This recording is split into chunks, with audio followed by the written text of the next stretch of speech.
जय माता दी, सुस्वागतम, वेलकम, अभिनंदन। आज स्पेशल पूर्णिमा की हम बात करेंगे। आप सब हमेशा खुश रहें, दिन दुगनी रात चौगनी तरक्की करें, माता रानी की असीम कृपा बनी रहे आप पे। ओए होए सुबह की राम राम, खूब खूब खूब तरक्की करिए और लाइफ में आगे बढ़ते चले जाइए।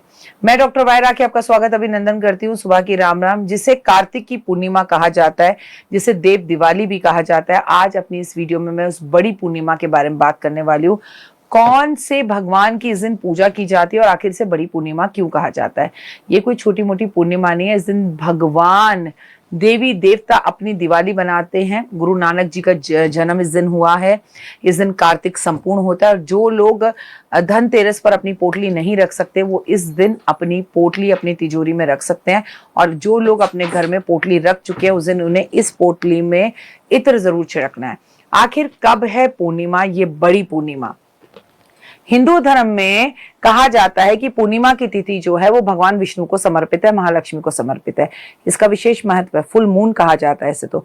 वैसे तो हर महीने में एक पूर्णिमा की तिथि आती है, लेकिन कुछ पूर्णिमाएं आपके जीवन में खास हो जाती हैं, जिसमें से एक है कार्तिक मास की बड़ी पूर्णिमा, खास पूर्णिमा। क्योंकि इस दिन देव दिवाली मनाई जाती है और गुरु नानक जी का जन्मदिन भी होता है और कई लोग इस पूर्णिमा पर निर्जल व्रत रखते हैं अपने पति की लंबी उम्र के लिए। इस दिन लक्ष्मी नारायण शिव की पूजा की जाती है, विधि विधान है। कार्तिक का स्नान किया जाता है, दान किया जाता है। भगवान विष्णु और लक्ष्मी के नाम पर दीप दान करने की परंपरा मान्यता है। इस दिन देवी देवता पृथ्वी लोक पर दीप दान और गंगा स्नान करने आते हैं, इसीलिए इस दिन देव दिवाली भी कहा जाता है। वहीं इसी दिन सिख धर्म के लोग इसे प्रकाश पर्व के रूप में भी मनाते हैं। बोल जयकारा शेरावाल दा बोल साचे दरबार की जय। वाहिगुरु जी दा खालसा, वाहिगुरु जी दी फतेह। तो आप सभी को देव दिवाली की, कार्तिक पूर्णिमा की बहुत बहुत सारी शुभकामनाएं।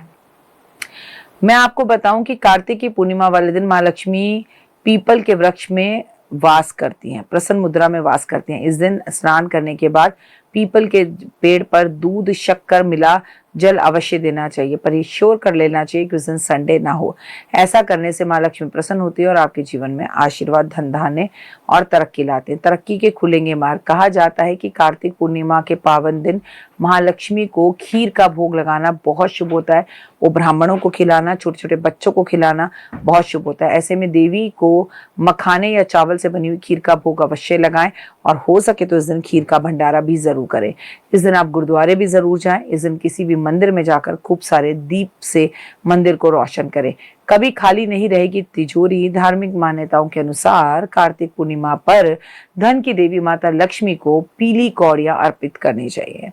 ऐसा करने से, विधि विधान से उनकी पूजा करने से, कमल पुष्प अर्पण करने से, घर में सत्यनारायण भगवान की कथा करने से घर में धन निश्चित रूप से आता है और इधर उधर जाता भी नहीं है। इसके साथ माता लक्ष्मी की कृपा आप पर बनने लगती है। इस दिन घर में सत्यनारायण भगवान की कथा करनी चाहिए, विष्णु सहस्त्रनाम का पाठ करना चाहिए, लक्ष्मी सहस्त्रनाम का पाठ करना चाहिए। धन का लाभ। कार्तिक पूर्णिमा पे घर को साफ सुथरा करके घर में लोबान का धुआं देना चाहिए। हो सके तो उस दिन एक तुलसी खरीद कर लाएं, अपने घर में जरूर लगाएं। पीपल में, गंगा जल में, पीपल के पेड़ में गंगा जल जरूर मिलाकर देना चाहिए। पीपल के पेड़ पे दिए जलाना चाहिए। लेकिन फिर कहूंगी, अगर इस दिन संडे है तो ये कार्य बिल्कुल ना करें। इस दिन आपको वृक्ष में, पीपल के वृक्ष में थोड़ा सा दूध अर्पित करने से माँ लक्ष्मी की अति कृपा मिलती है। आपको देव दिवाली दिन अपने घर के मुख्य दरवाजे पर दीपक जरूर लगाने चाहिए, वन दरबार जरूर लगाना चाहिए। आम के पत्ते से आपके घर को सजाना चाहिए। घर की चौखट पर दीपक जलने चाहिए, तोरण बनना चाहिए, जो कि बेहद ही अत्यंत शुभ है। इस दिन आपको महालक्ष्मी को इत्र भी अर्पण जरूर करना चाहिए। आपको बता दूं कि चंद्र उदय के समय पर किए जाने वाले उपाय आपका जीवन बदल सकते हैं। चंद्र उदय जब भी हो, चंद्र के दर्शन करें तो कार्तिक पूर्णिमा पर चंद्रमा को हाथ जोड़कर प्रणाम करें और साथ साथ कच्चे दूध, कच्चे चावल, पानी मिक्स कर अर्घ दे। दीपक जरूर जलाएं। कुंडली में चंद्रमा की स्थितियां मजबूत होंगी और चीजें आपको काफी फायदेमंद साबित होंगी। आपको बता दूं कि पूर्णिमा पर दान पुण्य करना, सत्यनारायण भगवान की कथा करना बेहद ज्यादा अच्छा होता है। सूर्य उदय पर उठें, गंगा स्नान आदि करें। हो सके तो गंगा स्नान करें, गंगा जी में खड़े होकर दान करें। इस दिन गाय और गाय का बछड़ा दान करना चाहे तो कर सकते हैं। घर व्यापार में गंगा जल छिड़कना चाहे छिड़क सकते हैं। इस दिन अनाज, मसाले, तंबाकू, चाय, तामसिक भोजन को नहीं करना चाहिए। व्रत का संकल्प करना चाहिए। फिर गणेश और माँ माता पार्वती की पूजा कर कर सत्यनारायण भगवान की कथा घर में करनी चाहिए, जिससे जीवन में और घर में खुशहाली आती है। मैं आपको बता दूं, इस दिन ब्राह्मण को वस्त्र देने चाहिए, चावल, घी, अन्न दान जरूर करना चाहिए। पितरों के नाम के पनीर के टुकड़े कर कर कौओं को खिलाने चाहिए। इससे आपके जीवन में काफी बदलाव आते हैं। इस दिन आपको नदियों और तालाबों के किनारे पर, कुएं के किनारे पे दीप जलाने चाहिए, क्योंकि ये कार्तिक का आखिरी दिन है। और आपको ये भी पता होना चाहिए कि इसी दिन हमने अगर चप्पल छोड़ी है तो हम चप्पल पहनेंगे, इसी दिन हम जो है चावल छोड़ते हैं तो हम चावल खाएंगे।